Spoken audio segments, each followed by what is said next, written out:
OK សួស្តីអ្នកនរគ្នាអញ្ចឹងខ្ញុំជឿជាក់ថាអ្នកនរគ្នាដែលកំពុងតែចុចមើលវីដេអូនេះគឺអ្នកនរគ្នាសុទ្ធតែជា Network Engineer ឬក៏អ្នកនរគ្នាកំពុងតែ start up ជាមួយនឹង career មួយនេះហើយដូចគ្នាដែរខ្ញុំក៏ជា Network Engineer ហើយខ្ញុំមានបទពិសោធន៍ពាក់ព័ន្ធជាមួយនឹងការ testing ក្នុងការធ្វើ project អីផ្សេងៗអញ្ចឹងអ្វីដែលខ្ញុំជួបប្រទះគឺពាក់ព័ន្ធជាមួយនឹងការ practical ការធ្វើ lab អីផ្សេងៗខ្ញុំធ្វើពិបាកមែនទែនវាទាមទារឲ្យយើងត្រូវការអឺមាន server ធំឬក៏ត្រូវការមាន hardware ត្រូវការអីផ្សេងៗក៏ប៉ុន្តែក្នុងវីដេអូនេះខ្ញុំចង់ bring នៅsimulator ឬក៏ lab បាទឲ្យអ្នកគ្នាអាចធ្វើការ set up ឬក៏ធ្វើការ simulate នៅលើ computer របស់អ្នកគ្នាផ្ទាល់អញ្ចឹងវាគឺជាភាពងាយស្រួលមួយជួយសន្សំសំចៃពេលវេលាឬក៏សន្សំសំចៃឬក៏អ្នកគ្នាអាចធ្វើការជា self learning ខ្លួនឯងនៅផ្ទះបានអញ្ចឹងrequirement ក៏អត់ធំដែរអញ្ចឹងជាទូទៅអ្នកគ្នារៀន Cisco ក្តីអ្នកគ្នាតែងតែមាន lab គឺមាន simulator ពី Cisco Academy មកគឺយើងមាន packet tester ហើយអ្នកគ្នាតែងតែលើជាហោហែពាក់ព័ន្ធជាមួយ GNS-Ray EVE-NG អឺនិង Peanut Lab អីផ្សេងៗជាក្នុងវីដេអូនេះគឺខ្ញុំនឹង bring នៅ platform មួយក្នុងចំណោមទាំងអស់ហ្នឹងយកមកបរិញ្ញាអ្នកគ្នាយកមកបង្ហាញអ្នកគ្នាអឺទាំងដែលវា free ឬក៏ភាពងាយស្រួលក្នុងការតម្លើងឬក៏ការប្រើប្រាស់អីផ្សេងៗអញ្ចឹងដូចដែលខ្ញុំបាន mention នៅក្នុងវីដេអូហ្នឹងអញ្ចឹងគឺខ្ញុំនឹងលើកយក PNetLab យកមកប្រើប្រាស់ព្រោះ PNetLab គឺជា platform មួយដែលវា free អឺហើយវាដែលយើងអាច drop ឬក៏យើងអាច manage lab របស់យើងជាលក្ខណៈ HTML ជាលក្ខណៈ browser application ដែលយើងងាយស្រួល drag drop ឬក៏ងាយស្រួល simulate ដូចគ្នាដែរបាទហើយទៅអត់ត្រូវការឲ្យយើង install នៅលើsoftware អីផ្សេងៗ complicate ទេបាទយើងមានតែ VM មួយយើង host វាទៅយើងអាច access វាតាមរយៈ browser បានហើយបាទហើយសម្រាប់ Peanut Lab នេះគឺវាមាន online lab store ដែលយើងអាចធ្វើការ download យកមកប្រើប្រាស់បានអីផ្សេងៗហើយក្រៅពីហ្នឹងគឺវា free ឲ្យយើងប្រើអត់ចាំបាច់ត្រូវ pay លុយអត់ចាំបាច់ត្រូវអីទេវាជា open source ហើយពាក់ព័ន្ធជាមួយនឹង Peanut Lab នេះគឺវា support ជាមួយនឹង enterprise product ច្រើនមែនទែនអាចជាមិនថាជា Cisco ជា F5 ជា Palo Alto ឬក៏អីផ្សេងៗវា support បានច្រើនមែនទែនអាស្រ័យទៅតើអ្នកគ្នាត្រូវទាញយកវាមកប្រើប្រាស់ឬក៏របៀបប្រើប្រាស់វាដោយរបៀបណាទេតែប៉ុណ្្នឹងទេអូខេដូចអ្នកគ្នាឃើញ lab អញ្ចឹងគឺអ្នកគ្នាអាចធ្វើការ build ចេញជា topology អីផ្សេងៗបានដោយអ្វីដែលខ្ញុំដាក់នៅលើហ្នឹងហើយក្រៅពី network ក៏យើងអាច support ជាមួយនឹង any server បាទគឺយើងអាចធ្វើបានដូចគ្នាយើងអាច set up លើហ្នឹងបានដូចគ្នាអូខេអញ្ចឹងពាក់ព័ន្ធជាមួយនឹងrequirement ដូចគ្នាដែរយើងប្រើប្រាស់ជាមួយនឹង hypervisor បាទ hypervisor ឬក៏យើងមានច្រើនយើងមានជា virtual machine ឬក៏យើងមានជា VMware យើងមានជា ESA ឬក៏ Proxmox អីផ្សេងៗយើងអាចធ្វើការ run ជាមួយនឹង Peanut Lab ហ្នឹងបានអញ្ចឹង Peanut Lab ហ្នឹងប្រៀបបានជា OS មួយចឹង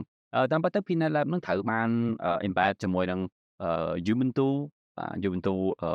VM មួយចឹងទៅអញ្ចឹងគេហៅស្អីយើងគ្រាន់តែ download Ubuntu ហ្នឹងយកមក run នៅលើអឺ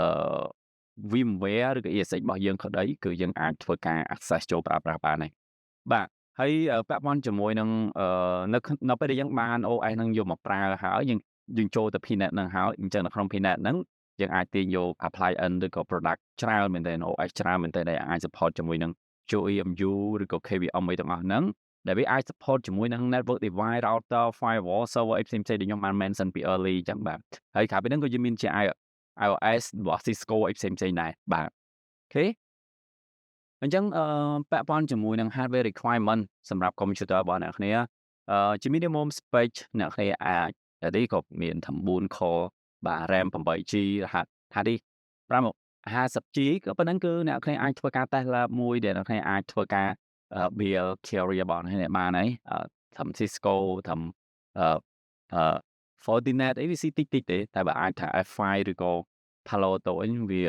enterprise វាត្រូវការ requirement RAM ច្រើនអញ្ចឹងបើគ្នាមាន server ក៏ប្រើប្រាស់បានធម្មតាដែរទៅក៏ប៉ុន្តែសម្រាប់អ្នក start up គឺប៉ុណ្នេះអូខេបាទអញ្ចឹងបើគេ recommend គឺ8 core 16GB ឬក៏ 32GB អញ្ចឹងទៅហើយ SSD អាច 2GB ព្រោះដោយសារអ្នកគ្នាអាចមាន lab អ្នកគ្នាអត់បានបិទវាអីផ្សេងៗឬគ្នា create lab ទុកចោលវាអាច increase ទៅតាមហ្នឹងចឹងអូខេមួយទៀត essential point ensure ថា BIOS setting របស់អ្នកត្រូវបានប្រើប្រាស់ដែលជាទូទៅគឺយើងហៅថា virtual CPU ត្រូវបាន enable នៅក្នុង BIOS បើអ្នកគ្នាប្រើប្រាស់នៅលើ hypervisor គឺអ្នកគ្នាអាច enable វាទៅគឺអូខេហើយតែបើសិនជាអ្នកគ្នាប្រើនៅលើ computer របស់គ្នាផ្ទាល់អ្នកគ្នាត្រូវតែ enable នៅក្នុង BIOS បាទហើយពាក់ព័ន្ធជាមួយនឹងការ enable ខ្ញុំអត់បង្ហាញទេតែអ្នកគ្នាអាចរកបាននៅលើ YouTube អីផ្សេងៗបានអញ្ចឹងទៅអូខេអញ្ចឹង step បាទ step ដែលគ្នាបានដឹងអញ្ចឹងយើងអាច run pnet បាន pnet ហ្នឹងគឺជា system មួយដែលយើងអាច manage ទៅលើនេះបានអាច manage ទៅលើlab install lab simulate អីផ្សេងៗបាននៅលើហ្នឹងអញ្ចឹងដើម្បីអាច install វាបានគឺយើងត្រូវមាន requirement មួយចំនួនយើងត្រូវមាន VMware ហើយបន្ទាប់មកយើងមាន pnet ដាក់លើ VMware ហ្នឹងហើយបន្ទាប់មកយើងនឹង run វា access វាធម្មតាអញ្ចឹងអាចដើម្បីអាច install pnet lab ហ្នឹងបានគឺទីមួយអ្នកត្រូវ download នៅក្នុង website របស់ pnet lab ហ្នឹងហើយ default file របស់គេគឺ OVA file ហ្នឹងគឺ file extension ដែលអ្នកគ្នាអាចយកទៅ import ឬក៏យកទៅតម្លើងលើ ESX ឬក៏ VMware ផ្ទាល់បាននៅលើហ្នឹងអូខេបន្ទាប់ពី install ហើយអ្នកគ្នា complete enable ពាក់ព័ន្ធជាមួយនឹង virtual CPU ដូចគ្នាដែរបាទបើអ្នកគ្នា skip part នេះគឺ 100% គឺ lab អ្នកគ្នាគឺមិនដើរទេគឺបើកទៅអត់ដើរទេអូខេបន្ទាប់ពីយើង install import ហើយគឺយើងត្រូវចេះ manage network ត្រូវ bridge network របស់យើងត្រូវ link ពីអា lab ខាងក្នុងហ្នឹងមកខាងក្រៅដល់របៀបណាធ្វើឲ្យឲ្យ lab ទាំងអស់ហ្នឹងវាមានអាចទំនាក់ទំនងជាមួយនឹង network connection ខាងក្រៅអញ្ចឹងទៅបាទអញ្ចឹងកុំឲ្យខាតពេលយូរអ្នកគ្នាអាចមកជាមួយខ្ញុំគឺខ្ញុំមានserver មួយហើយខ្ញុំបាន run ពាក់ព័ន្ធជាមួយនឹង ESX របស់ខ្ញុំនេះមួយអូខេបិទ lab របស់ខ្ញុំផ្សេងសិនកុំឲ្យវា slow អូខេអញ្ចឹងខ្ញុំមាននេះរបស់ខ្ញុំមួយហើយដើម្បីអាច download pnet lab ហ្នឹងបានអ្នកគ្នាអាចចូលទៅ website pnet lab អូខេណា pnetlab.com មកអូខេអញ្ចឹង pnet lab ដូចខ្ញុំបានបញ្ជាក់អញ្ចឹងវា free ដែរអ្នកគ្នាអាចចុច click download នេះមកអូខេហើយអ្នកគ្នាអាចចុចកន្លែងនេះអូខេចឹងអ្នកអាចចុច download មកអានេះគឺ step របស់គេបាទតែខ្ញុំនឹងបង្ហាញអ្នកគ្នាដូចគ្នាដែរនៅកន្លែងហ្នឹងអូខេចឹងអ្នកចុច download មកកន្លែងនេះអូខេ Google Drive ក៏បានឬក៏ Mega Cloud ក៏បានអូខេអ្នកចុចទាញយកមកអូខេ download មក 1G ទេបាទ 2G បាទអូខេយើងចាំវាបន្តិច sorry ខានប្រហែលជាមានការ download ច្រើនអញ្ចឹងវាមានការល្អល្អអញ្ចឹងយើងអាច download ជាមួយនឹង link ផ្សេងពី backup link យើងមាន Mega យើងសាក try ជាមួយ Mega អាច download បាន Mega នេះអូខេ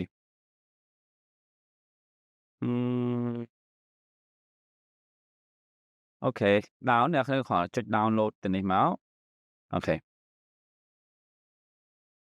អញ្ចឹងខ្ញុំគិតថាខ្ញុំអត់ចាំបាច់ត្រូវ download ទេព្រោះហេតុអីព្រោះដោយសារខ្ញុំមានហើយខ្ញុំមានក្នុងនេះហើយនេះអូខេខ្ញុំមានក្នុង file របស់ខ្ញុំនេះហើយណាអូខេអញ្ចឹងអ្វីដែលខ្ញុំត្រូវធ្វើដោយសារខ្ញុំមានហើយខ្ញុំពិបាកត្រូវ download ទេអូខេខ្ញុំគ្រាន់តែចូលមកលើ lab របស់ខ្ញុំនេះអូខេខ្ញុំ create folder មួយទុកYouTube បាទ demo អូខេខ្ញុំដាក់ Hello Game អូខេអញ្ចឹងខ្ញុំចុចលើហ្នឹងទៅហើយបន្ទាប់មកខ្ញុំយកពាក្យថា open បាទ open មកអញ្ចឹងខ្ញុំ open ពីកន្លែង download file របស់ខ្ញុំហ្នឹងទៅគឺ file ហ្នឹងគឺយើងអត់ចាំបាច់ត្រូវ set up អីទេគឺយើងយកប៉ុណ្្នឹងទៅបាទអូខេអញ្ចឹងយើងត្រូវឲ្យឈ្មោះវាមកយើងដាក់ pnet pnet lab អូខេប៉ុណ្្នឹងទៅហើយទីតាំងដែលយើងដាក់គេ keep វា default ទៅមិនបាច់ខ្វល់ទេបាទអូខេចាំវាមក plate យើង import វាប៉ុណ្ណឹងអូខេខ្ញុំបាន import ហើយអញ្ចឹងនេះយើងកំដរ stand up វាយើងធ្វើការ property មើលsetting របស់វាសិនយើង setting របស់វាសិនអញ្ចឹង memory ខ្ញុំយកប៉ុណ្ណឹងយើងអាចដាក់ default ទៅ 8G ឬក៏អីផ្សេងយ៉ាយើងយកប៉ុណ្ណឹងទៅចំណុចសំខាន់កន្លែងនេះគឺពាក់ព័ន្ធជាមួយនឹង interface in here ខ្ញុំ recommend អ្នកគ្នាប្រើប្រាស់ NAT បាទហើយ remove bridge នេះចេញដើម្បីកុំឲ្យវាអ្នកគ្នាបើសិនអ្នកគ្នាប្រើយូរទៅអ្នកគ្នា expert ហើយអ្នកអាចធ្វើការ customize interface អីផ្សេងបានប៉ុន្តែពីខ្ញុំ recommend ឲ្យអ្នកគ្នាប្រើប្រាស់តែមួយតែប៉ុណ្្នឹងឯងពាក់ព័ន្ធមួយ interface នេះអញ្ចឹងកន្លែងនេះខ្ញុំ recommend ឲ្យអ្នកគ្នាប្រើ NAT ក៏ព្រោះតែបើសិនជាអ្នកគ្នា traveling ទៅណាទៅណីឬក៏ទៅស្រាទៅផ្ទះក៏វាអត់ផ្លាស់ប្ដូរអា network ដែលយើង access ចូលទៅកាន់ pnet lab ហ្នឹងដែរជាទូទៅដូចខ្ញុំបានបញ្ជាក់ប្រាប់អ្នកគ្នាអញ្ចឹង pnet lab វា host នៅលើ machine ហ្នឹងវារបស់យើងហើយបន្ទាប់មកយើង remote ចូលទៅ manage ទៅលើ lab simulator របស់យើងអីផ្សេងគឺនៅលើតាមរយៈ IP ហ្នឹងបាទគឺតាមរយៈ IP អញ្ចឹងកន្លែងនេះគឺអ្នកនរត្រូវរើសយក NAT មកសម្រាប់អ្នកនរថ្មីដំបូងគឺខ្ញុំឲ្យ remove ចេញ print ហ្នឹងទៅយើង NAT ហ្នឹងតែមួយទៅគឺអូខេបាទទុកតែមួយហ្នឹងទៅបន្តមកទៀតអ្នកនរចូលមកកន្លែង processor ចំណុចសំខាន់គឺអ្នកនរត្រូវតែ enable visual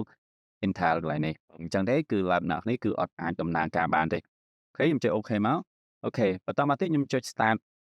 ប៉ុណ្ណឹងណាអូខេយើងរងចាំ VM របស់យើង start បន្តិចការ stand up របស់វាជាលក្ខណៈ command line តែ don't worry អ្នកនរជា IT អញ្ចឹងគឺងាយស្រួលទេបាទ command line សម្រាប់អ្នកនរជា IT បើសម្រាប់ជា normal user ចាំ challenge ណាតែសម្រាប់ជា IT គឺអ្នកនរចាំបាច់ត្រូវតែចេះអាហ្នឹងបាទអូខេយើងចាំមក plate វានឹងធ្វើការ prepare អញ្ចឹងបន្ទាប់ពីយើងចាំមកសន្ទុះយើងចូលមកដល់ផ្ទាំងហ្នឹងហើយអញ្ចឹងអ្នកគ្នាអាចធ្វើការ remote ផ្ទាល់ឬក៏អ្នកគ្នាអាចចុចទៅលើនឹងផ្ទាល់ក៏បានអូខេឥឡូវខ្ញុំចូលទៅលើនឹងទៅហើយខ្ញុំចុចមកអញ្ចឹង password ត្រូវបានបុកនៅលើហ្នឹងទាំង username username default របស់គេ root ហើយ password គឺ pnet បាទយើងចូលមកហ្នឹងគឺយើងចូលមក provisioning ធម្មតាទេហើយsorry maybe root pnet អូខេខ្ញុំចូលបានអញ្ចឹង password គេឲ្យយើងផ្លាស់ប្ដូរខ្ញុំអត់មានការផ្លាស់ប្ដូរអីទេបាទខ្ញុំអត់ចង់ផ្លាស់ប្ដូរទេបាទឃើញនៅពេលវា fail វាអត់ force ឲ្យយើងហើយអូខេយើងដាក់ DHCP ទៅដែរខ្ញុំចុចអូខេទៀតមក direct អូខេវានឹងធ្វើការ provisioning អូខេវា restart បន្តិចតែប៉ុណ្្នឹងទេអ្នកគ្រាន់តែចុចតាមខ្ញុំហ្នឹងទៅអ្នកគ្នាបាន lab មួយបានយ៉ាងស្រួលអូខេយើងចាំបន្តិចអូខេវា start up មកវិញចឹងដល់ពេលអ្នកគ្នាវា start up មកវិញអ្នកគ្នាអត់ចាំបាច់ត្រូវចូលទៅនឹងទៀតទេអ្នកគ្នាគ្រាន់តែ access តាម browser នេះគេប្រាប់ពេលនេះយើង access ទៅ browser ឬ HTTP ហ្នឹងតាក់ 192.174.164 អាហ្នឹងគឺជា IP នេះរបស់យើងបោះចេញពី NAT របស់ VMware បាទចេញចូលមកហើយខ្ញុំវាយដូចគេមក HTTP បាទ192.168.174.ប្រហែលមិញខ្ញុំភ្លេច164អូខេ164អូខេឥឡូវយើងចូលបាន lab ចូលមកនេះគឺជា option មួយដែលយើងជ្រើសរើសយើងអាចយកជា online mode ឬក៏ offline mode អូខេណាយើងចង់គោលបំណងយើងចង់បាន lab យកមកប្រើប្រាស់អញ្ចឹងខ្ញុំចង់ឲ្យអ្នកទៅបាន lab យកមកប្រើប្រាស់សិនកុំស្មានជាមួយនឹង feature ផ្សេងអូខេចាំពេលអ្នកគ្នាច្បាស់ហើយចាំនេះអូខេនេះ username and password គឺដូចគ្នាបានឃើញខាងលើនេះអញ្ចឹងណាអ្នកគ្នាចង់ផ្លាស់ប្ដូរក៏បានដែរពេលក្រោយតែខ្ញុំដាក់ default របស់គេសិន admin ហើយដល់ pnet បាទហើយ default console នេះគឺយើងមានជាលក្ខណៈ HTML console ឬក៏ default console កន្លែងនេះខ្ញុំយក HTML console សិនទៅបាទព្រោះនៅពេលដែលយើងបើក access ចូលទៅកាន់ lab អីផ្សេងវាជាលក្ខណៈ HTML វាស្រួលដែរបាទ93មកអូខេអូខេខ្ញុំចូលបានហើយអញ្ចឹងអ្នកគ្នាអាចធ្វើការគ្រប់គ្រង lab របស់អ្នកគ្នាបាទអញ្ចឹងខ្ញុំសូមទៅផ្នែកដោយផ្នែកអញ្ចឹងនេះគឺជា main part របស់យើងគឺជាកន្លែង work space របស់យើងអាច create lab ឧទាហរណ៍ខ្ញុំរៀនពាក់ព័ន្ធមួយ CCNA class ឬក៏ខ្ញុំរៀនមួយ Fortinet class ណា Fortinet FortiGate can FortiGate class គេឬយើងអាចវាដាក់មកខាងក្រៅដាក់ចូលខាងក្នុងនេះអូខេចេញខ្ញុំ sorry ខ្ញុំជួយលើនេះវិញដើម្បី move នេះគេ move ទៅចេះអូខេចាស់គេយើងមួយទៀតយើងអាចមាន Palo Alto class អូខេអានោះអាស្រ័យទៅលើយើងទេអូខេឥឡូវខ្ញុំមានមួយខ្ញុំចូលទៅណាបានអូខេឥឡូវខ្ញុំចូលមកក្នុង CCNA class បន្តមកខ្ញុំមាន folder ឬក៏ directory របស់ខ្ញុំខ្ញុំ create lab my first lab បាទអញ្ចឹងកន្លែងនេះគឺជា permission ដែលអ្នកនាងអាចreview ពេលក្រោយបានវា easy ទេកន្លែងនេះចុច add note មកអូខេចុច add ឡើងខាងនេះវានេះរបស់គេទេយើងកុំឲ្យវាញ៉ែញយើងលុបវាបានអូខេ អានេះគឺជា environment មួយដែលយើងអាច manage lab បានអូខេឥឡូវខ្ញុំអាចនឹង testing មួយខ្ញុំមានកន្លែងនេះខ្ញុំគ្រាន់តែ right click ស្មិនណានេះ right click មកកន្លែងនេះគឺជាកន្លែងមួយដែលយើង manage ទៅលើ status របស់យើង add objective គឺ add នេះដូចគ្នាទេយើង right click លើលើ workspace របស់យើងក៏បានឬក៏យើងមកចុចលើ objective ឡើង menu navigation នេះក៏បានបាទអញ្ចឹងដូចគ្នាទេឥឡូវខ្ញុំចុច add node មក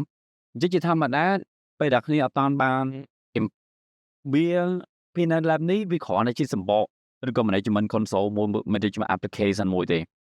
បាទដូចទូរស័ព្ទយើងអញ្ចឹងយើងទិញទូរស័ព្ទថ្មីមកដើម្បីយើងអាចលេង Facebook អាចលេង YouTube បានឬក៏ TikTok បានតតែយើងមានទូរស័ព្ទដាក់ខ្លួនហើយបន្ទាប់មកយើង download app នឹងយកមកប្រើអានេះដូចគ្នាយើងមានតែសម្បកទេមានតែវាអនុញ្ញាតឲ្យយើងrun ទៅលើ Emacs Cisco network អីផ្សេងបាន server អីបានដល់ត្រាតែយើង import វាបាទទីទៀតខ្ញុំទៅបរិយាពីរបៀប import គឺតែខ្ញុំចូលទៅប្រាប់អ្នកគ្នាសិនអញ្ចឹងខ្ញុំមាន Visual PC នេះមួយគឺជា code node មួយដែលអនុញ្ញាតឲ្យខ្ញុំអាច set up IP ធ្វើការ testing ឲ្យបានចាស់ code មែនតើនេះគឺខ្ញុំចូលចិត្តប្រើវា C RAM បន្តិចទេបាទយើងឃើញ RAM C តែ 128G យើងប្រើយកទៅណាអស់អូខេអញ្ចឹងខ្ញុំមាន lab នេះមួយអញ្ចឹងឧទាហរណ៍ខ្ញុំដាក់ឈ្មោះមកខ្ញុំដាក់ឈ្មោះមកខ្ញុំដាក់user VPC បាទហើយខ្ញុំអាចផ្លាស់ប្ដូរ icon បានខ្ញុំដាក់ user ចឹងមកគេក៏ចេះក៏បានឬក៏ខ្ញុំយក client មានហ៎ computer មកមានអត់មានដែរអូខេអញ្ចឹងយើងយើងយកតតែទៅក៏បានខ្លះយើងអាចមើលវាមានអីផ្សេងខាងពីហ្នឹងអូខេនេះខ្ញុំយកនេះតោះអូខ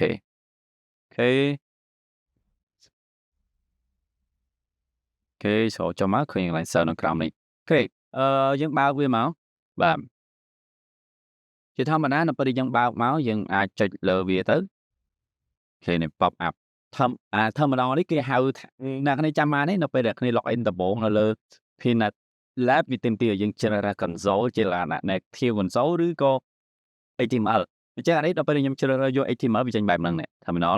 តែខ្ញុំបិទ HTML នឹងមួយដូចគ្នាខ្ញុំអាចធ្វើការផ្លាស់ប្ដូរឡើងដូចគ្នាបើខ្ញុំចុចមកវានឹងទៅបើកជាមួយនឹងនេះវាទៅបើកជាមួយនឹង Peanut application បាទចានេះវាងាយស្រួលដែរបាទងាយស្រួលអីគេងាយស្រួលដែលយើង copy paste អីចឹងយើងធ្វើបានក្នុងនេះបាទនេះមកនេះឃើញបើយើងធ្វើ HTML យើងអាច copy paste បានដែរនៅពេលជាលក្ខណៈ console អូខេឥឡូវខ្ញុំត្រូវការ IP ខ្ញុំសូ IP មកអញ្ចឹងអត់មាន IP ទេអញ្ចឹងយើងត្រូវការ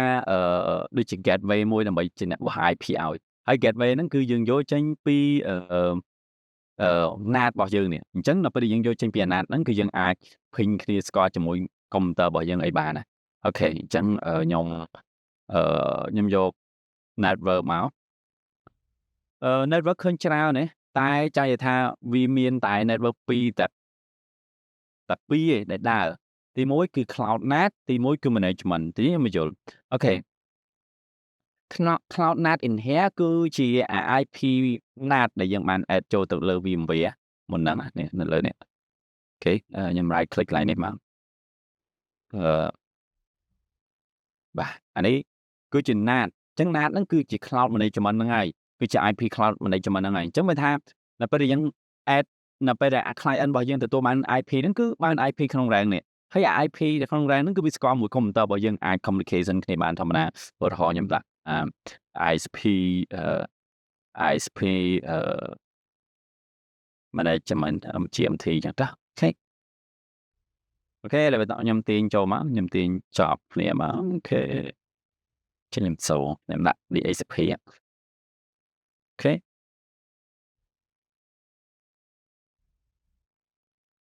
អូខេខ្ញុំបាន IP ហើយនេះខែ IP រាងមួយគ្នានេះខ្ញុំ ping ទៅកាន់ computer ខ្ញុំក៏បានដែរឥឡូវខ្ញុំមើល computer របស់ខ្ញុំមើលCMD IP config អញ្ចឹង computer របស់ខ្ញុំនេះគឺ VLAN នេះ VLAN 8នេះ computer របស់ខ្ញុំគឺ IP 192.168.172.1 ខ្ញុំ ping មក 192.168.174.1នេះកុំច្រឡំដល់ពេលដែលចុច1ហ្នឹងគឺជា gateway no gateway មិនមែនជា gateway ទេ ព្រោះអានេះគឺជា IP កុំព្យូទ័ររបស់ខ្ញុំទេក៏ប៉ុន្តែចុច2នេះបានជា gateway អញ្ចឹងមានន័យថា client នេះឡើងទៅអ៊ីនធឺណិតអីផ្សេងៗគឺតាមរយៈ gateway មួយនេះអញ្ចឹងយើង ping ទៅកាន់អ៊ីនធឺណិតដែរមើលបាទយើង ping ស្គាល់បាទយើង ping ស្គាល់អញ្ចឹងមានន័យថាយើងអាច reachable ទៅកាន់អ៊ីនធឺណិតបានហើយអ្នកដែលចង់ testing ISP load balance អីផ្សេងៗចាស់បាទអូខេតាមរយៈ interface មួយហ្នឹងអញ្ចឹង interface មួយទៀតបើយើងចង់បានពី ISP sorry ខ្ញុំចេញមកពិសេសបើយើងចង់បានពី network ឬក៏ពី ISP ធ្វើជា simulate ហ្នឹងគឺអ្នកគ្នាអាចប្រើ slot NAT នេះអូខេខ្ញុំចុច slot NAT ហើយខ្ញុំទាញខ្ញុំបង្កើតមួយទៀតបាទ VPC បាទខ្ញុំសើមកហើយ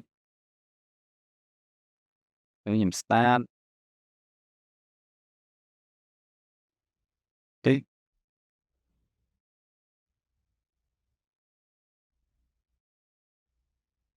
តា DSP អូខេអញ្ចឹង IP នេះគឺជា IP ដែលបោះចេញពី Peanut Lab ហើយ IP ដែលបោះចេញពី Peanut Lab ហ្នឹងគឺអត់អាច communication ជាមួយនឹង server កុំព្យូទ័ររបស់ខ្ញុំផ្ទាល់បានទេបាទអញ្ចឹងក៏ប៉ុន្តែយើងយកវាមកប្រើទៅអីយើងប្រើវាដើម្បីធ្វើជាក្នុង scenario មួយជា ISP ជាអីផ្សេងៗយើងអាចធ្វើបានបាទតែនេះទៅអ៊ីនធឺណិតស្គាល់អត់ស្គាល់អូខេបាទវាទៅស្គាល់ដូចគ្នាអញ្ចឹងយើងអាចធ្វើអានេះជា ISP 2អានេះ ISP 1អីផ្សេងៗ whatever you want អូខេអញ្ចឹងអាហ្នឹងគឺជាsomething ដែលវាអាចជួយយើងអូខេអញ្ចឹងឥឡូវអ្នកនេះយល់ពី basic ឬក៏មូលដ្ឋានគ្រឹះនៃ Pnet ហើយឥឡូវគឺអ្វីដែលយើងចង់បានបំផុតហ្នឹងគឺរបៀបដែលយើង download lab អូខេ download យើងមាន Cisco យើងមាន net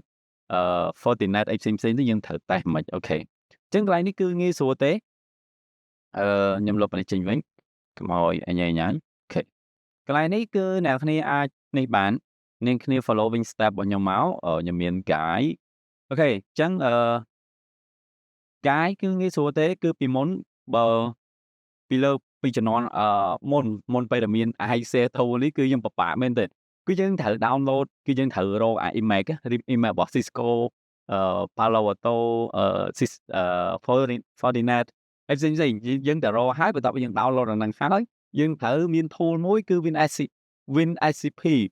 ដើម្បី upload អា image ហ្នឹងចូលទៅកាន់ Pnet Lab របស់យើងបាទហើយ correct folder correct name ទៀត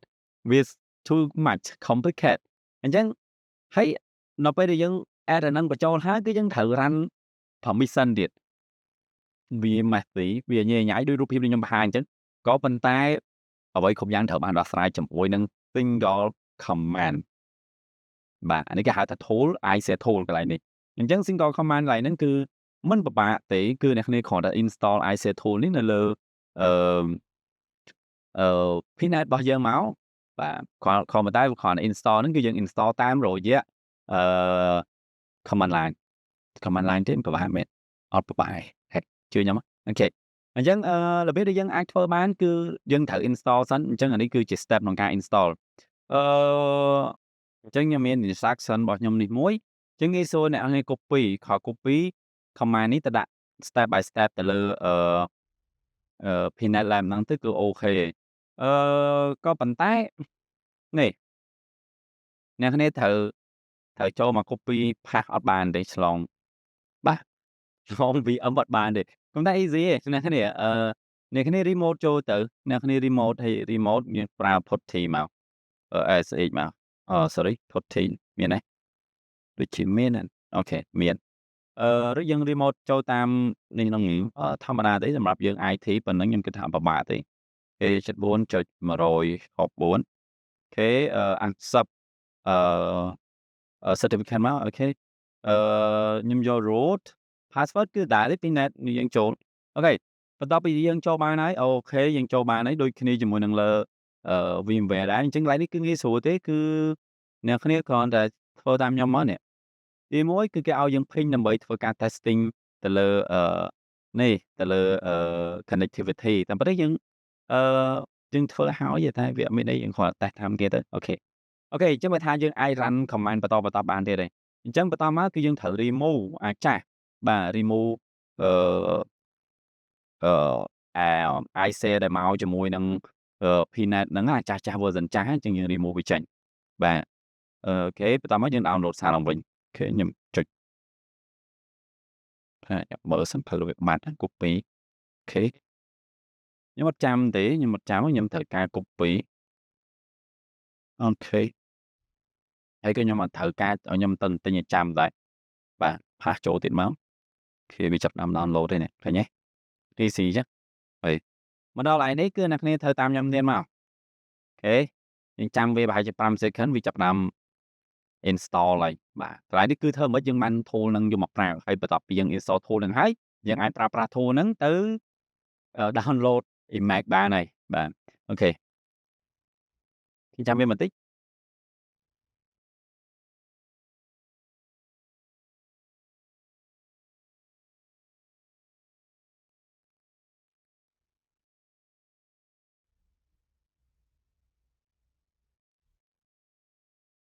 អូខេវាចូលvisa mode អញ្ចឹងយើងយក default អញ្ចឹង default ស្រួលទេអ្នកគ្នាគ្រាន់តែ enter តាមហ្នឹងទៅអានេះខ្ញុំ enter ទៀតមកយ៉ាខ្ញុំ enter ទៀតមក that's អូខេអស់ហើយអូខេរបៀបដែល install គឺងាយស្រួលទេនេះចាំបានអីអូខេចាំបានអីគេចាំបាន image អីគេអ្នកគ្នាចង់បាន image Cisco អូខេអញ្ចឹងអ្នកគ្នាឃើញ instruction របស់គេនៅកន្លែងនេះហ่าគឺយើង run tool iShare បន្ទាប់មក action របស់យើងចាំធ្វើអីគេ parameter អូខេអ្នកយើង run iShare tool action របស់យើងគឺយើងចង់ search ថាពាក់ព័ន្ធជាមួយនឹង Cisco យើងអាចទៅទាញយកបានខ្លះអូខេអញ្ចឹង parameter នេះ example parameter យើងមានច្រើនអូខេធ្វើតាមខ្ញុំដែរខ្ញុំត្រូវការ iShare tool search នេះអាច search Windows search អីបាននិង search Cisco អូខេ search ខ្ញុំ search ខុសCisco អូខេ search មើលវាចេញអីអូខេអូ Cisco វាអត់ចេញទេព្រោះដោយសារវាអត់មានឈ្មោះ Cisco បើវាអាចមាន iOS ណា iOS នេះព្រោះនឹង iOS វាជាឈ្មោះរបស់ image របស់ Cisco អញ្ចឹងនេះអាច download Swift បានហើយនេះអូខេអ្នកអាច download បានអូខេអញ្ចឹងដោយសារខ្ញុំដឹងស្រាប់Swift ដែលយើងអាចប្រើបានយើងអាចប្រើប្រាស់ជាមួយនឹង Swift នេះក៏បាននេះអញ្ចឹងនេះគឺជា ID អញ្ចឹងដល់ពេលអ្នកគ្នា download អ្នកគ្នាត្រូវប្រើ iShare tool ហើយ pull ទាញយកបាទសាមញ្ញទេត្រូវអូខេ pull type អ្នកគ្នាត្រូវមើលនេះ type គឺ QEMU បាទ QEMU type យើងយកហើយID ខ្ញុំ download អា Cisco Swift មួយនេះអញ្ចឹងខ្ញុំយក ID នេះមកអូខេបាទនិយាយថាមក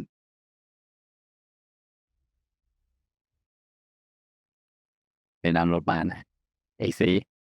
អូខេវាមាន progress ហើយយើងមើលអូខេយើងចាំវា complete ទៅអូខេដល់ពេលដែលវា download ហើយវា auto fix អីគ្រប់សពបែបយ៉ាងបើយើងអត់មាន iShare tool ហ្នឹងទេគឺយើងត្រូវ fix គឺយើងត្រូវដាក់ license ដាក់អីផ្សេងត្រូវ fix អានេះវា fix ឲ្យយើងស្រាប់ហើយនឹងហៅ auto អញ្ចឹង simple ទេមកដល់កន្លែងនេះគឺយើងអាចធ្វើវាបានអញ្ចឹង refresh វាមួយមកណាវាមានហើយអូខេយើងមកហើយវាដាក់ឈ្មោះ router តែពេលចាំវាអាចជា speed ទេអាហ្នឹងបាទ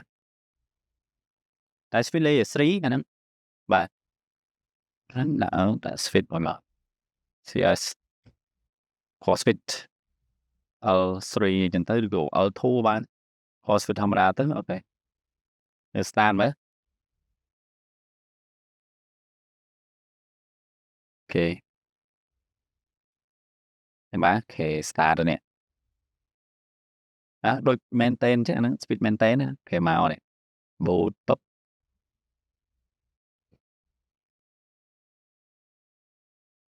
boot ចូលហើយ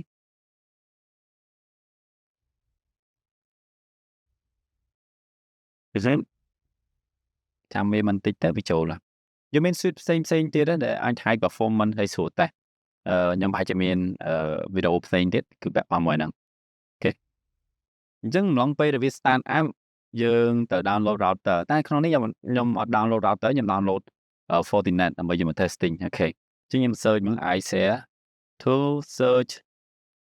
Fortinet អូខេ គេចំពោះ Fortinet វាមានច្រើនណាស់នេះ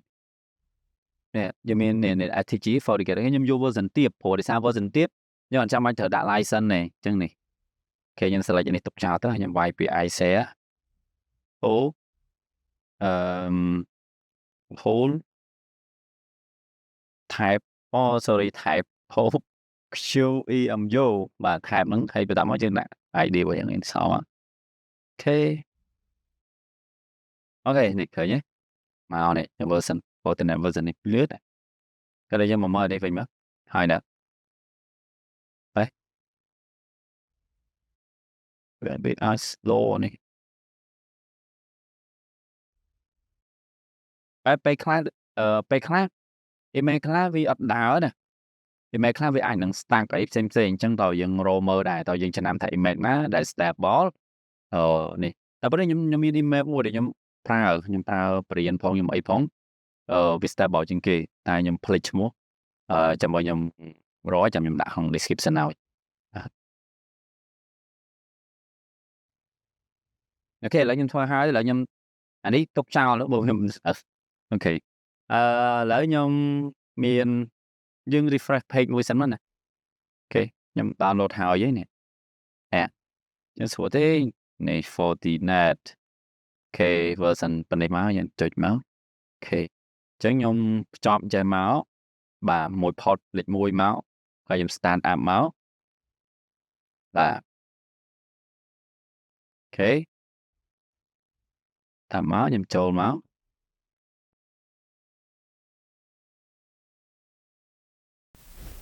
អូខេឥឡូវខ្ញុំចូលបាន Fortinet ហើយខ្ញុំ log in ទៅអ្នកនេះចេះ Fortinet អ្នកនេះអាចប្រើអី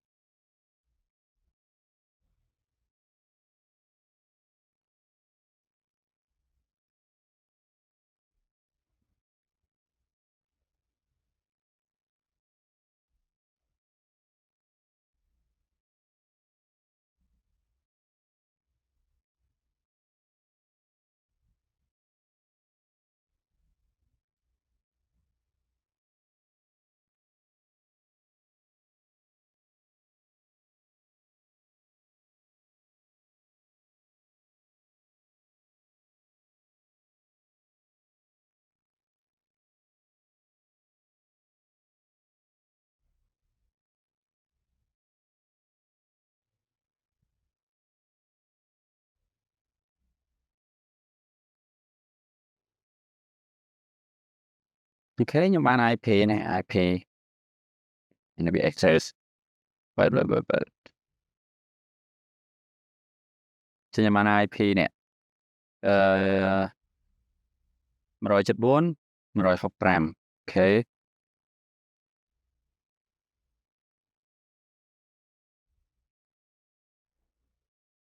ខ្ញុំ remote ចូល FortiGate អូខេ that's great ចានេះដូចមែនតែនចានេះប៉ុណ្ណឹងឯងហាក់អត់ cool ទៀតអូខេចឹងតែអ៊ីនធឺណិតទេខ្ញុំតែមើលបាញ់នឹងលើនេះរៀង slow តិចហើយយ៉ាង execute វិញបាយមកយ៉ាឡើងអ៊ីនធឺណិតហើយអូខេក្នុងវីដេអូនេះខ្ញុំមានប៉ុណ្ណឹងចង់បង្ហាញពីរបៀបដែលអ្នកអាចធ្វើបានអញ្ចឹងខ្ញុំជឿជាក់ថាអ្នកមានកំសត់មួយចំនួនហើយអញ្ចឹងអ្នកចង់អត់ច្បាស់កន្លែងណាអ្នកអាច comment នៅក្នុងវីដេអូហ្នឹងមកចាំខ្ញុំនឹងព្យាយាម support ទៅតាមអ្វីដែលខ្ញុំអាចធ្វើបានឬក៏មើលកន្លែងណាដែលស៊ីជម្រៅពេកហើយអ្នកអត់យល់ខ្ញុំនឹងព្យាយាមបង្កើតចេញជាវីដេអូថ្មីឬក៏ version ផ្សេងទៀតដែលអាច support ទៅលើអ្វីដែលជាបញ្ហាចម្បងអូខេចឹងសង្ឃឹមអ្នកenjoy ជាមួយវីដេអូនេះហើយ practice ទាំងអស់គ្នាដើម្បី improve ជាមួយនឹង network carrier របស់យើងអូខេ bye